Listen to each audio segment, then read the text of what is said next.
What's your biggest or worst career struggle? I think professionally, I think COVID. And I came from a hospitality sector. As you can imagine, if people are not traveling, nobody's gonna come. There ain't no There hospitality. ain't no hospitality.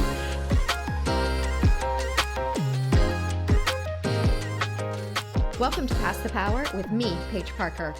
I'm an author, advocate, tiger mom, and even claim a Guinness World Record for traveling the world to 116 countries with my husband, Jim Rogers. We up and left New York City 15 years ago to move to Singapore. Why? Because we believe Asia's the future and we wanted to immerse our daughters in Asia as well as for them to be fluent in Mandarin. Tamin Shaw, Hin Hao, Mama Shaw, Bu Hao. This podcast began during the pandemic because I wanted to offer conversations of hope. And as it evolves, I hope I do too. I'll dig deeper personally and give you more from guests as I continue to tap into my connections, sharing the most compelling stories to help you attain your goals personally and professionally. As a lifelong learner myself, there's little more I enjoy than exploring topics with our fascinating guests and sharing it all with you. So together, we may pass the power. Colin Lowe, who is Singapore Land Authority's chief executive, and I became friends via LinkedIn, believe it or not. His helpful and encouraging post on Singapore real estate, new projects, geospatial chatter, and sustainability, they've all educated me on the happenings in the Little Red Dot. And when we met in person, we really hit it off. So I thought all of us would benefit from hearing his authentic and meaningful stories. Colin, it's so good to have you here. Thank you for joining us on Pass the Power with Paige Parker. No, thanks for having me on the show, Paige. Yeah, thank you. You want to start by giving us just a quick intro? Who is Colin Lowe? Well, thanks, Paige. I saw your long list of illustrious speakers before me, and I really feel the pressure. My name is Colin, as Paige mentioned. My name is Colin. I'm the Chief Executive of Singapore Land Authority. In fact, this is my very first public sector role. I joined SL in the midst of COVID, April last year, April 2021. Prior to this, I've always been in the private sector. The last 20 years or so, I've always been in our real estate. It's a common thread throughout. So my very first public sector role, and I've been enjoying the ride so far for the last 1.5 years, or 1 year and 7-8 months, yeah. And the 10 years before SLA, you were at Frasers. Yes, I was. And you ultimately were leading business, investment, and operational strategies. Pretty much so, yes. Big job.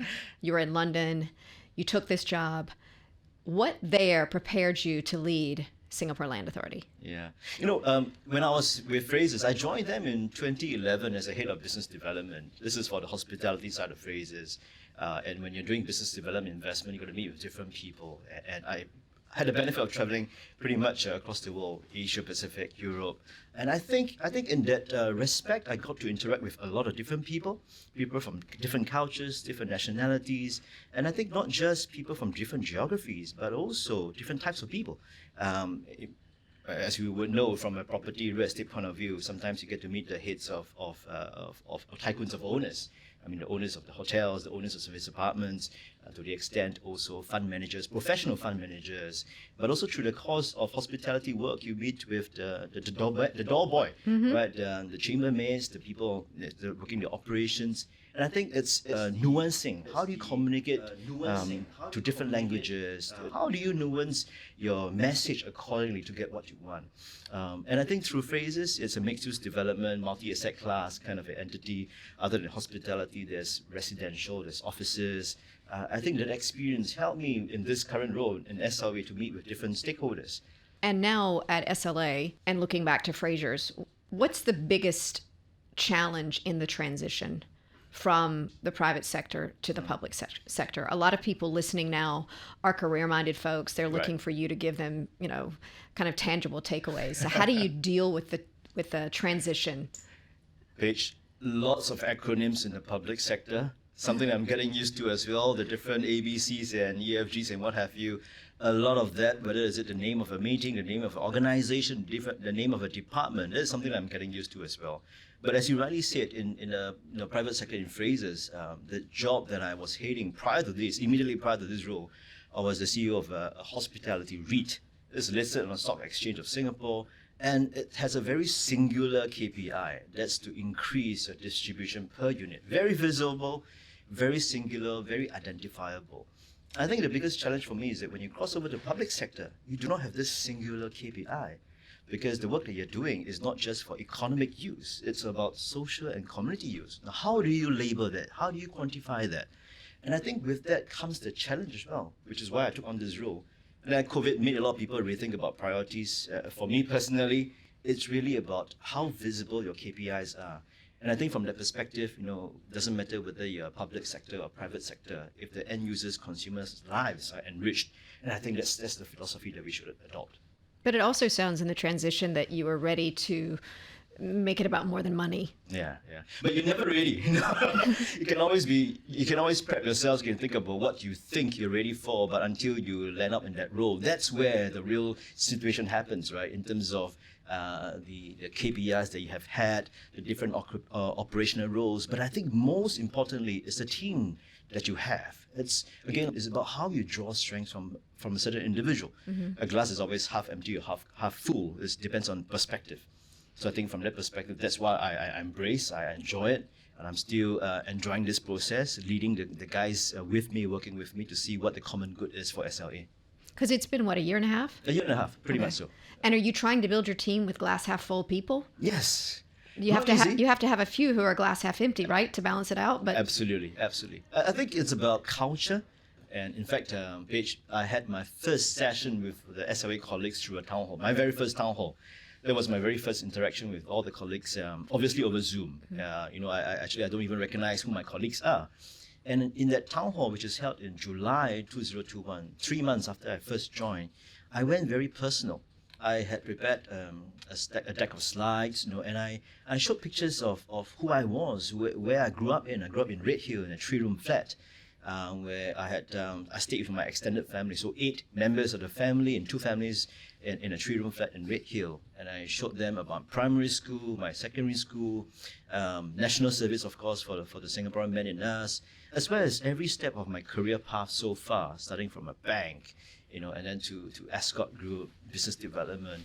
And the reason why I went that personal is that the next time when somebody from SLA interacts with me, he or she will know how exactly I'm wired. And I think that's important, especially I've never worked in the public sector. This is my very first role, and I think it's only right that I share how I'm wired, what my experiences are, what I know, what I do not know, what are my strengths, what are my weaknesses. And I still remember the very last PowerPoint slide of this deck of slides. I showed a picture and everybody started to laugh. The picture that I showed was Empress New Clothes. I showed that picture, people laughed. And I said that statement. You guys on the ground, you know the situation best. Let me know what the concerns are on the ground, what solutions are there on the ground. Mm-hmm. So that's how I'm wired, and that's how I've been blessed with a good team from SLA working to basically pass a culture or instill a culture of openness, friendliness, no silo mentality, teamwork, so on and so forth. Well, I hear you, and that sounds amazing, but it also sounds very atypical of most bosses and most leaders to go that personal. Is it something that you would encourage the listeners to try to bring to their leadership style? Yeah, I think so. I think, funny thing that you mentioned this, because I was actually asked a question, do I have a mentor? Mm-hmm. And the reason for that question was that because in my CV, my resume, I had 2 stints with company A. I had 2 stints with company B. So the question was that, was there someone watching over you? But unfortunately, I did not have a mentor. I do not have a mentor.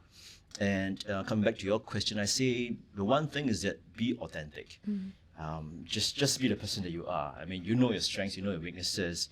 Be authentic about it. When I look back at my career path, I never said that in 5 years I wanted to be this. In 10 years, I want to be this. I never said I wanted an iBanking job as my first job. So for the method, I think if you're good to people, doesn't matter whether your counterparty is a CEO or the chambermaid or the person who cleans or the waiters or waitresses, be authentic about it. Be truthful, be sincere in your dealings with people, and I think word will get around, and you'll be surprised. I mean, some of the friendships that I have had 20 years ago when I first started my job, now that I meet them again and to remember, oh, that's you. I remember you were a young officer in this bank. I like the work that you do. And now that you're here, wow, I'm starting something else. What do you think about this? So it's about being authentic throughout your journey, and no need to push yourself too much and too hard to be so singular in what you think then was right. But actually, there's a lot of other options available. And now that you've been at SLA since April of 2021, can you tell us what's your big picture? How do you want to shape it? I think SLA, a lot of people may not know. If you think about MRT and roads, you think about LTA, you think about water, you think about PUB. But when I came onto this role, when I saw what SLA is all about, it's fantastic, it's tremendous, such a large platform. So tell us. Singapore Land Authority is the custodian of all state property across Singapore. And in it, we manage about some 2,700 properties and 11,000 hectares of land. That's quite a lot. In fact, it's the largest landlord in Singapore. So when I came on board, when I look at the properties that's under SLA, I discussed with the team, what is the strategy of this portfolio of properties? Again, wearing my real estate hat from my prior experience. So we begin to discuss, we begin to think about, let's segmentize into different asset classes, right? You have, under our charge, we have the black and whites, we have the disused school buildings, with populations coming down, births coming around, schools are merging. Those disused schools that Ministry of Education doesn't use comes back to the state. How do we activate those spaces? We've got shop houses, we've got iconic projects like the Dempsey's, the Gilman Barracks, Old Kallang Airport. And I think what's really important is that we are not maximizing it just in terms of economic value. What's important is social and community purposes and functions as well. So when we discuss with the team, how best do we unlock spaces to be placemakers? The disused school buildings, it is in the residential area, it's in heartland catchment. How do we unlock value? How do we make it a placemaker? So much so that not just economic value, but can it be a social startup incubator space? Things like that. And that's just one aspect of SLA. This is the first vertical, which is land and properties. A lot of people may not know and do not realize SLA is actually the Geospatial Agency of Singapore.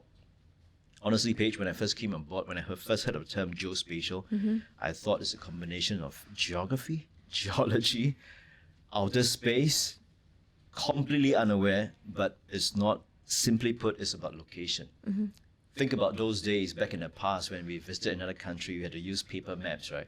And you fumble about how do you get to place. But SLA, being a Geospatial Agency of Singapore, we actually have an app called One Map, which pretty much is the Google Map equivalent, but a lot more precise, a lot more information because it's just for Singapore.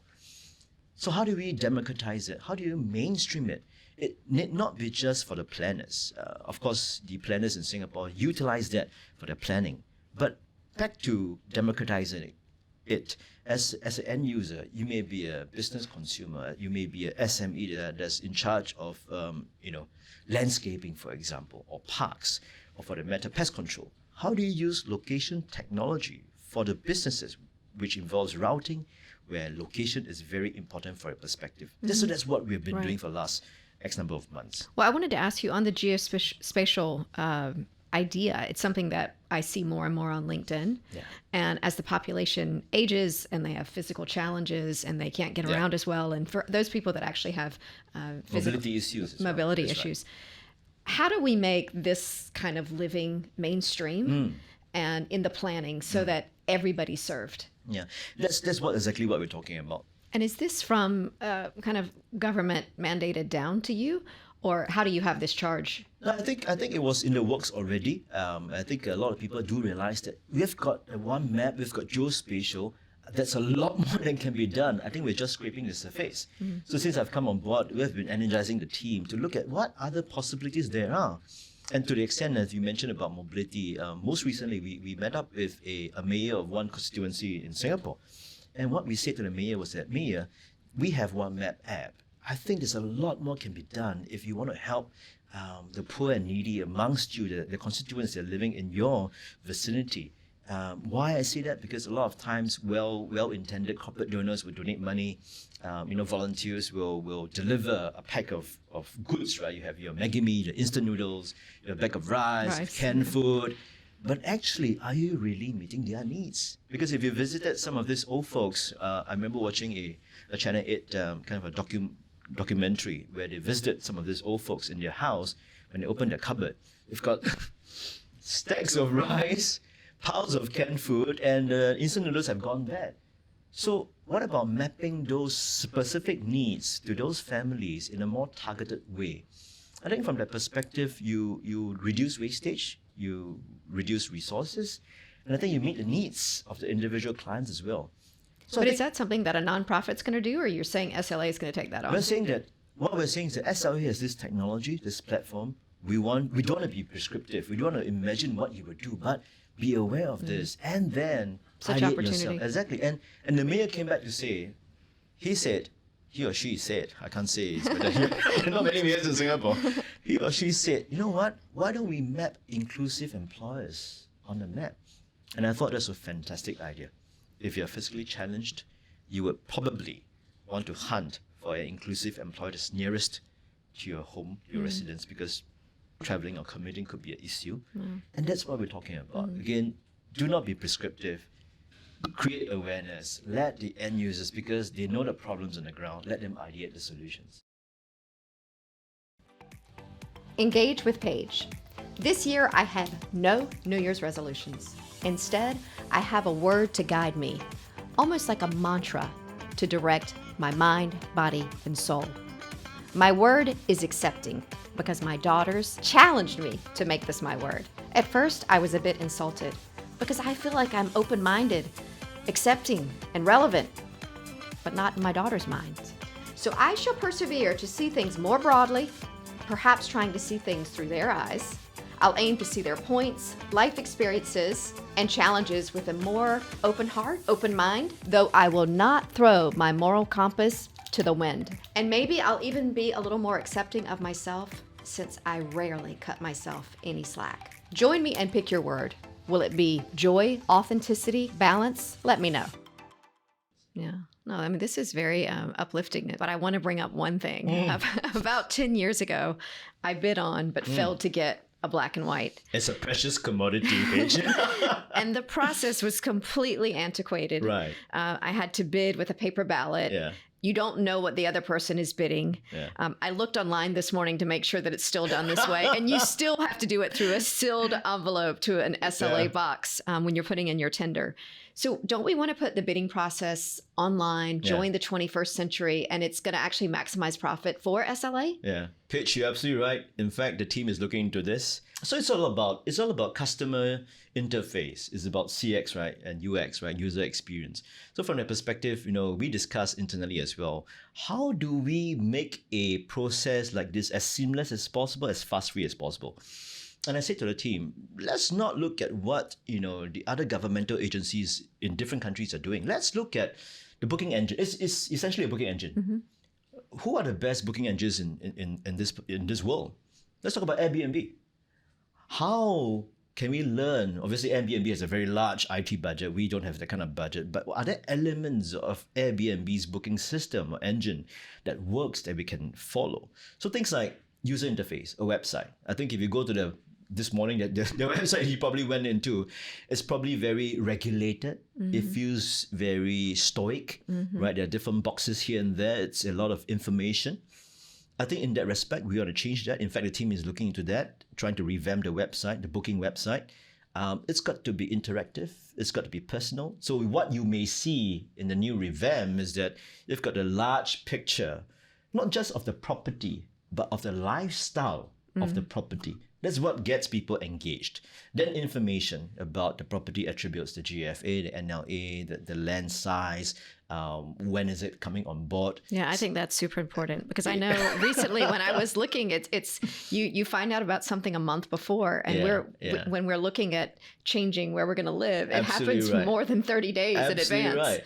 So increasingly what we're going to do is that, what about the listing of future properties are coming on stream, 6 months down the road, 3 months down the road, something you're looking into it as well. But there's also the sensitivity. If you're a tenant staying in one of the properties is coming on board or will be released for tender 6 months down the road, you don't necessarily want your property to be surfaced up front. So there are issues like this that we're going to balance out, but notwithstanding that, I think we want to have a revamped website that's a lot more friendly, easy, not cluttered with information, a lot more pictures, more invoking in terms of the sense of being. And coming back to the miracle question about bidding, that's what we want to do as well, to see whether other submissions can we do online. I mean, we are the 21st century, right? So we are moving in that respect directionally. Yeah, I have no doubt that you're going to make it happen, but I just had to bring that up. Yeah, I know. And before, you were talking about your goal is to maximize value for state property. Yeah. And I think one of the ones that SLA is looking at very closely right now is Gilman Barracks. Oh, yes. And I've been in Singapore for 15 years, and I feel like there have been several pushes to try to get it to take off. It's failed. It's never taken off like Dempsey has. There's a $2 million investment in Gilman now. So why is it going to work this time? You know, I've got a personal connection to Gilman. I lived in Teluk Blangah for 8 years. Teluk Blangah is not far from Gilman. And in fact, my job prior to SLA Frasers, my office is just right across the road. So I do literally look at Gilman Barracks for the last 10, 15 years. It's a beautiful piece of real estate. Yeah, the space is amazing. Beautiful. Central part of Singapore, foliage. You've got park connectors. The cyclists are there. The hikers are there. You've got the MRT station, Labrador Park Station, which is not too far away. Large greenery, large grounds, plenty of car park spaces as well. So that's one. It's a great location. The second thing, increasingly as you see property developments across Singapore, they are increasingly becoming mixed used. You no longer have or you hardly get a single residential tower, a single office tower, a single retail mall. It's all about mixed use. Why I bring that up? I think for a beautiful piece of real estate like Gilman Barracks is it cannot be a single purpose property. It can't be just art galleries. It can't be just art gallery. You need your ancillary facilities. You need your F&Bs. And not just F&Bs that's open for a certain hour. You need the round the clock stuff. So that's what we've been doing. I mean, the challenge is there, but I think we are pretty encouraged. We as a team has been very encouraged. And I think the difference that we have done this time around is that, even before the tender came about, the team was very proactive. We went on the ground, spoke with the tenants, spoke with would-be tenants, physically go on the ground, talk to different people, ideate, seed. If you speak to my colleagues, I keep using the word seed, proactive seeding, a lot of seeding. And you have a better appreciation of what the needs are on the ground.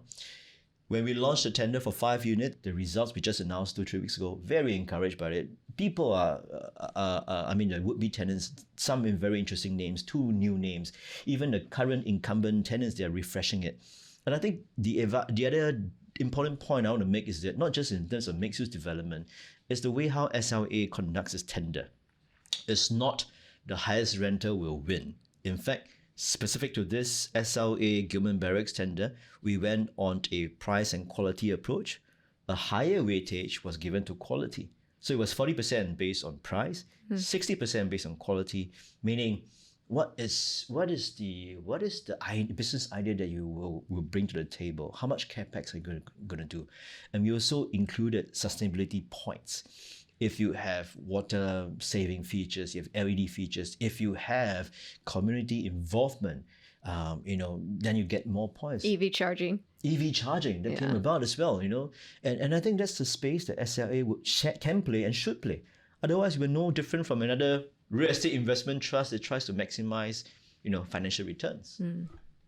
Well, again, just like you're going to improve the bidding, I know that Gilman has become a sexy, fun place that's not dead at 11 o'clock at night. Maybe most important for me is Handlebar going to stay? Yes, with EV charging. So Handlebar is like this motorcycle bar, exactly. And my husband's crazy over motorcycles, so... In fact, you mentioned about Handlebar. I mean, the cycling. I mean, cyclists. It's a lot of cyclists plying on West Coast Road every weekend. And in fact, for this tender, our guys spoke with cyclists as well. I mean, and we know from them that a lot of them are, I don't know whether I should be saying this, but a lot of them are about my age, middle-aged men in Lycra. So the acronyms, coming back to acronyms, MAMIL, right? MAMIL, with expensive bikes. But the common refrain from the cyclists that we spoke with is that there's no pit stop. They like the area. They ride on West Coast Road, but there's no pit stop. Right. Why don't we make Gilman Barracks a pit stop? So when we scope our tender, we actually mentioned that. And I think one of the incoming tenants are going to have a very simple bicycle repair station, Fabulous. vending machines, very simple stuff. And that's what we said, that's what we meant. It's the demand is there. How do we just filter them and funnel them in? And we want to pitch this as a friendly environment for different age groups, different people, different families as well. Yeah. Another thing I really wanted to talk to you about is this whole notion of the digital twin. Oh. I mean, how does that serve us? I get it. I understand what it is. Yeah. But how is that going to make our lives better? Yeah. Good thing that you mentioned about digital twin. That's basically under the geospatial part of it. Let's look at it from a kind of a top-down perspective. So where the planners are involved, if you have a 3D digital twinning, digital replica of the physical Singapore, what the planners can do is that they can do the modeling and simulation about wind across Singapore. Where is the wind coming from? How do you design buildings? Where is the heat coming from? I think from the end user consumers, it's all about understanding what the different features are around you. For the perspective, if you're looking for a house, for example, to rent or to buy, something that we recently signed an MOU with the property agencies of Singapore, the top 5 property agencies. What this means with the 3D digital twin technology is that we have a feature called shadow casting. Meaning, if you were to hunt for a property, a condo unit or whatsoever, there is a feature that allows you to understand where the western sun is, where the shadow casting is. Another feature that we are fairly proud of is that you can imagine a view from level 10 of the particular stack of condo that you're looking at, or the HDB block you're looking at, and imagine the view as though you would be standing on level 10 of the unit, level 25 of the unit. And I think for schools and people with children, families or listeners with children, it's about finding out where your nearest walking distance is from gate A of your property to a particular gate B of your identified or targeted primary school. It still works in progress. It's by no means the perfect thing, but it's a lot more that can be done. And I think the other interesting feature of which we talk about metaverse, right? I mean, metaverse is like, everybody claims to know something, but nobody knows everything about metaverse. Who's to know what shape and form is going to be like? But I think from our perspective, from SLA, we want to be on top of the game. I think we want to know what's happening. And the funny thing is that we already have a digital twin. In the metaverse, it's a digital platform as well. Is there merits to marry the two together? But then you'd have to buy the virtual land. Perhaps so. But some folks, understandably, we're looking at something that's agnostic. Right. I mean, I think you're very familiar with this field a lot more than me. You've got the private sector companies trying to claim dominion or be dominant in this space. But I think a lot of folks want a agnostic platform for us to play around with and not be held ransom or hostage by a particular private sector companies. Right. Do we know what we are doing? Definitely not. But we want to stay in the game. And for the matter, we talk about the physical properties that SLA has, given the fact that we have a digital twin. We're in fact trying to try something different. What we're thinking about in trying something different is that I'm talking to some companies where, company A, I want you to be a digital tenant as well as a physical tenant. Meaning, in the digital space, digital tenant, you may have a community of followers like the collectibles of models of special sneakers, and they're very large following. And if you are a loyal follower, you go into the website, you go to the digital space or the metaverse, you can see 1,000 models. But to see the top 20 or top 25 models, you come to the physical space. For example, a block in Gillman Barracks. I think what this means is that there's a conduit between the physical. It's a bridge. Absolutely, a bridge between the physical and digital. And I think that's, you cannot run away from omni-channel. Back in those days where you've got the physical supermarkets, you've got the online shopping, increasingly you find companies, they probably originate from either side of the fence and they cross fence and you got to have a complete package. So something that the team is talking to people, will it work? We're not sure, but if it fails, just shut it down from the perspective. Well, I think the only way it's going to work initially is to bridge. Yes. Because we've seen with Meta putting in 10 billion. Yes, that's article today as well. It's a 10 lonely billion universe. And nobody's there. It's expensive and nobody's there. Absolutely. And it's just not working. So we're going to have a big bridge between Web 2 and Web 3 before everybody jumps into Web that whole 2.5, meta space. before you get it converts solely and believing in the product of Web 3. Right. Yeah. Well, tell me this, because property prices in Singapore are crazy, very, very, very high. But we hear of a looming recession. So when you look into your crystal ball, do you have any guidance for buyers, Well, sellers? that's a very big question, Paige. Yeah. First of all, no one has a crystal ball, but I think the beauty of Singapore controlling COVID fairly well, I would say fairly well, is that I think we have demonstrated the fact that this is a nation that can pull things together, can make things work. And in fact, I do recall when I first joined SLA, we could still go out and eat, subject to 5 masks as well. And I feel blessed to be here in Singapore. But I think the flip side of it is that because we control it so well, people are beginning to think, people who are not living in Singapore, people from outside Singapore, then realize that, you know what, this little place called Singapore, notwithstanding it's 730 square kilometers, is slightly small, but things work. I have confidence in how things work. Infrastructure works, internet works, banking services work. This is why I'm here. This is why, yeah, and you've been here for how long? 15 years. 15 years. This is a testimony. But of course, along with that comes other issues as well. I mean, we are a fairly small space. How do we find enough units, dwelling units? So it's a very delicate balancing act. Again, no crystal ball, but you can see that the folks who are in charge of this are trying their ways and means to see what is the best approach here. And I feel like they've tried with property and it kind of hasn't worked. Yeah, I don't know. And property to the Asians is such an Asian thing, right? I mean, Paige, I think a lot of European societies is about leasing, but in the Asian part of the world, it's all about owning, and we're such sticklers for owning properties. So I don't know. Yeah.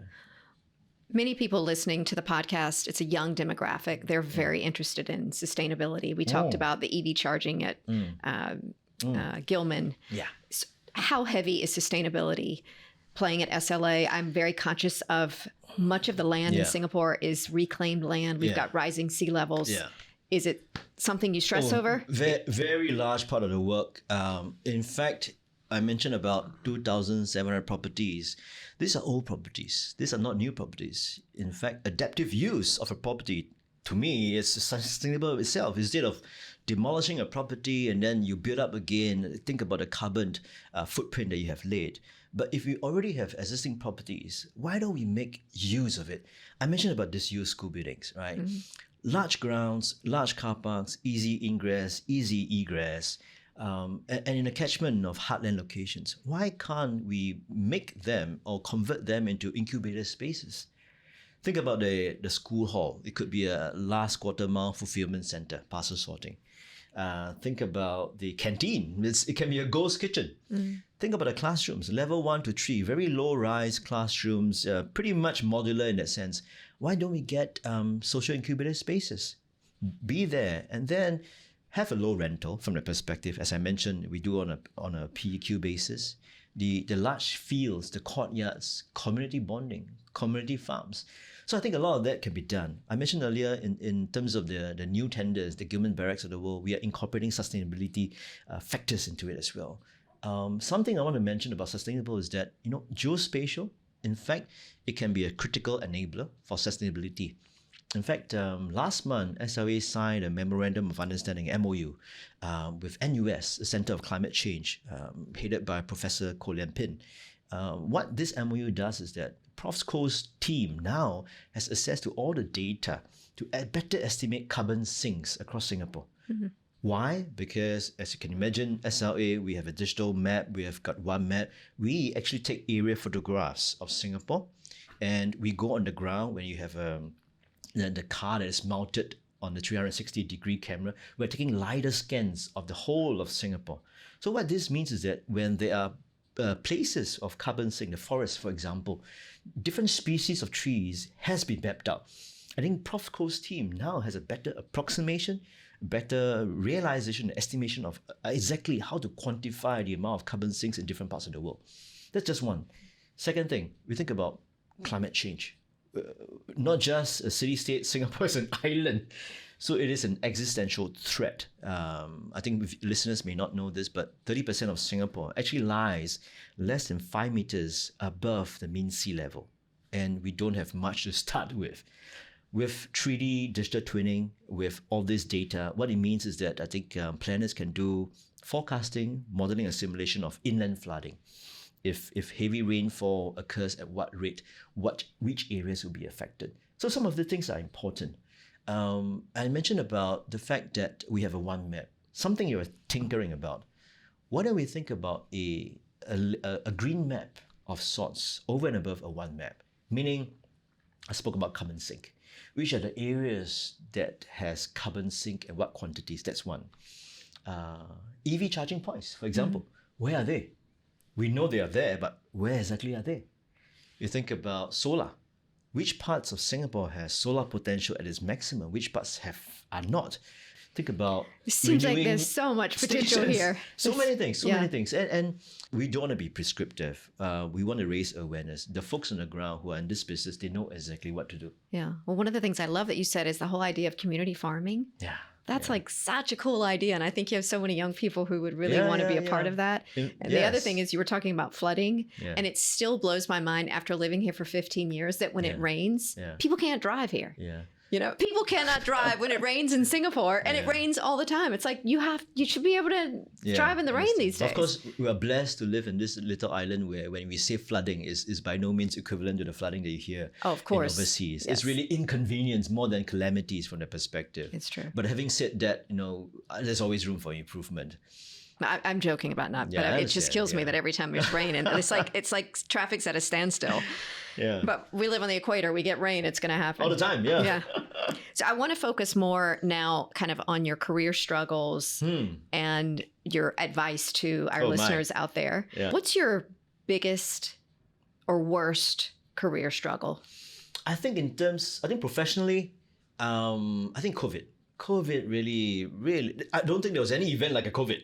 And I came from a hospitality sector. As you can imagine, if people are not traveling, nobody's going to come. There ain't no hospitality. There ain't no hospitality. As opposed to if you're a landlord of a office building or retail or so and so forth, the leases are fairly long. I mean, you talk about office leases, they're 5 years, 7 years. The retail tenants, 2 years, 3 years. So there's still income coming in. But hospitality, occupancy can literally drop to zero. And that's what we face, because there's never been such an unprecedented event where travel across the world stops at the same time. Right. So it was very challenging. Different challenges from different societies, different locations, and staffing. Staffing's a problem.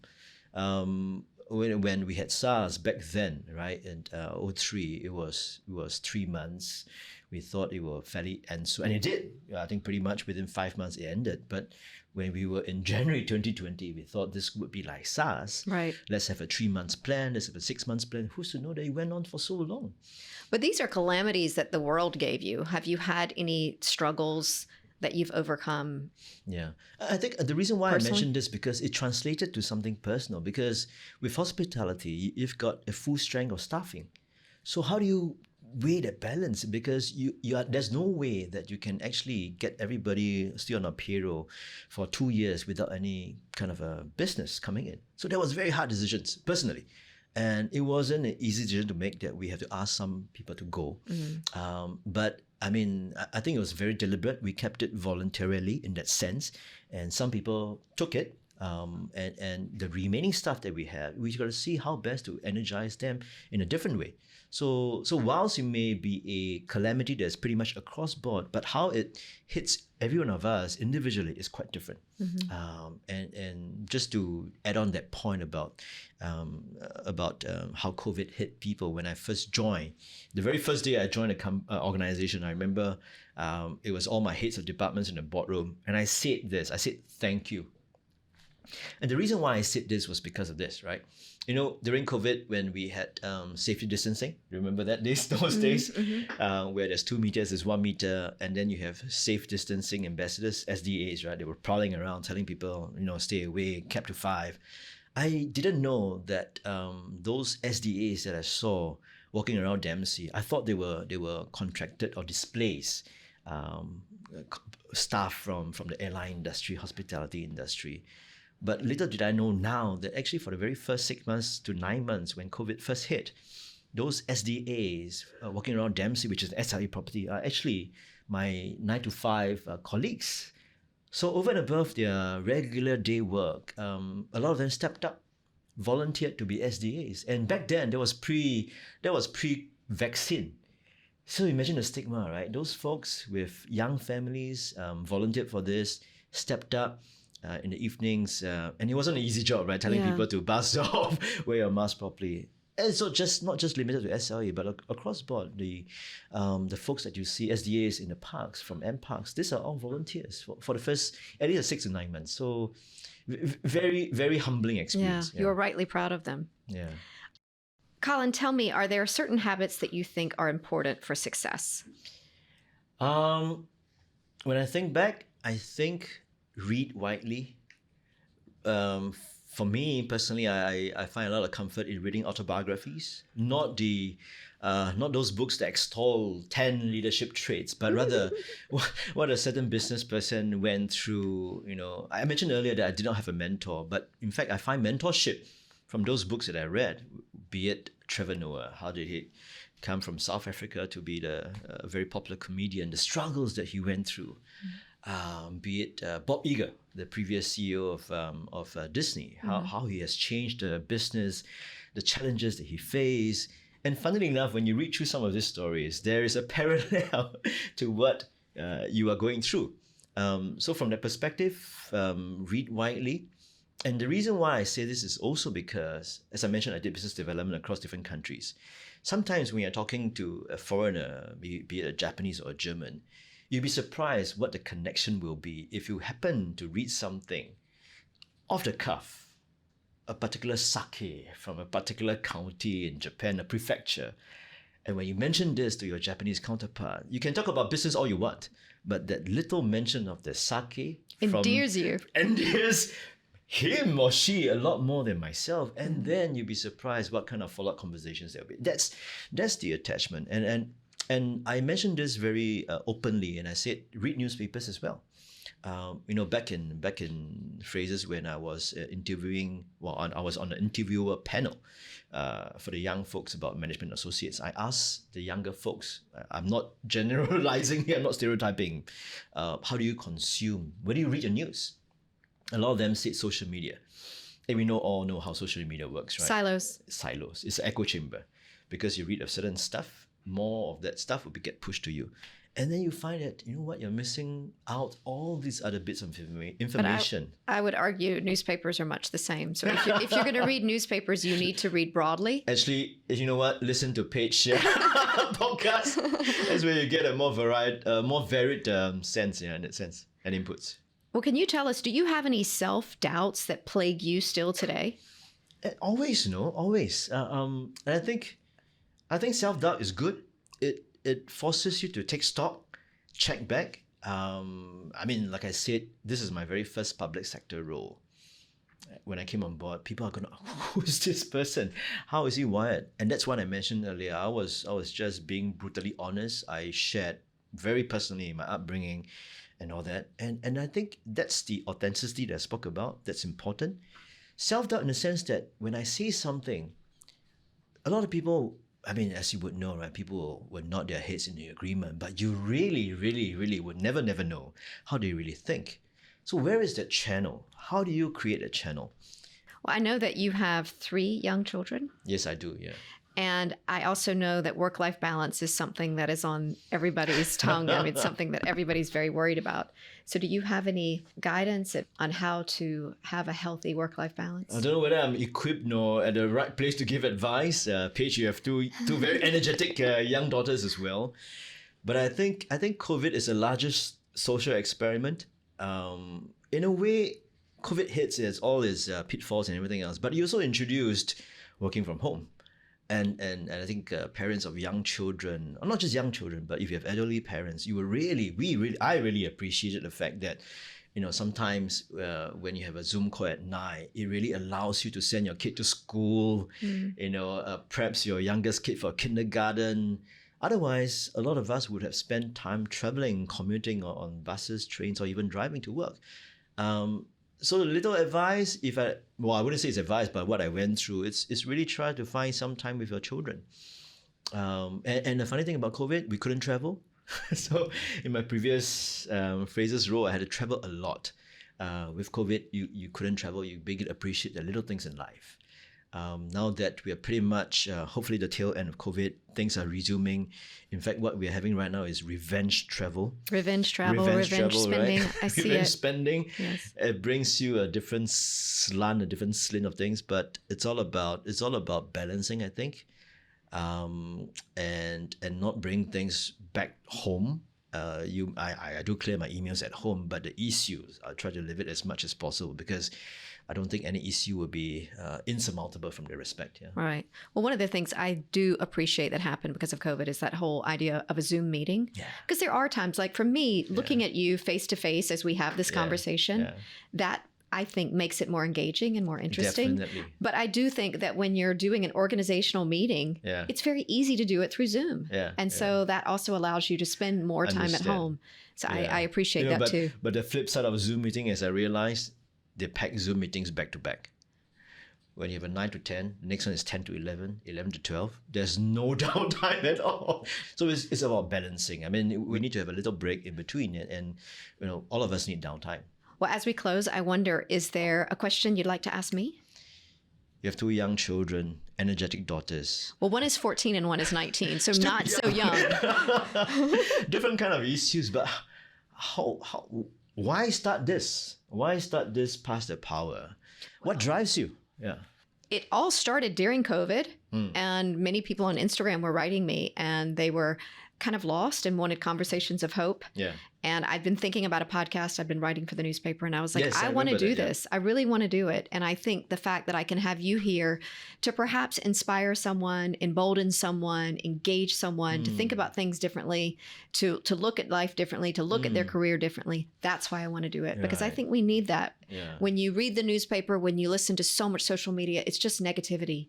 So for us to Agreed. come together and have a meaningful, positive conversation that will leave someone inspired to have a better day, that's my idea of passing the power. Thanks for the platform, and rightly said, right? Past the Power, that's empowering people in different forms and ways as well. Very different list of speakers that you have had. So the diversity of thought, I'm sure it's very enriching for your listeners. I hope so.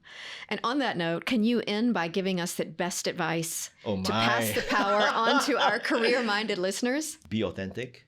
You can't claim the person that you're not to be.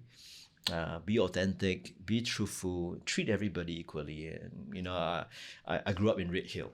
Red Hill in the 80s was a gangster's paradise. As a boy growing up in Red Hill, would I have imagined doing business development, traveling around the world, staying in nice hotels? I would never have imagined that when I was a kid growing up in Red Hill. Things somehow fell into place. I never sought out for things. So like I said, treat everybody equally. And I think there's karma in this world. If like what you said, positivity. I think if you're positive about things, and I think the challenge is to be positive about things, even though it's not to your advantage. I think that's the crucial bit. If you can display that, you can demonstrate that, I think people will recognize you and remember you. It could be 10 years ago, it could be 20 years ago. You'd be surprised what new interactions will come out years later that you have never imagined, in a different location, in a different situation, different circumstance. But one of the things you've said this twice is that you didn't seek out the next advancement, but I want everybody out there to know you did say yes to life. You said yes to the next opportunity. I did. Yes. So you've always been passionate about going forward and bettering yourself and doing the next great thing. I hope so. Well, thank you for sharing, Colin. We appreciate it so much. Oh, thank you. Thank you for having me, Paige. Thanks very much. Yeah. That wraps another fascinating conversation to offer food for thought and a different perspective, and hopefully inspire you to live life fully with passion. Hopefully you'll appreciate the tangible takeaways and meaningful stories. Message me on Instagram at I am Paige Parker and let me know how we can do this better. As always, thank you for listening, as together we pass the power.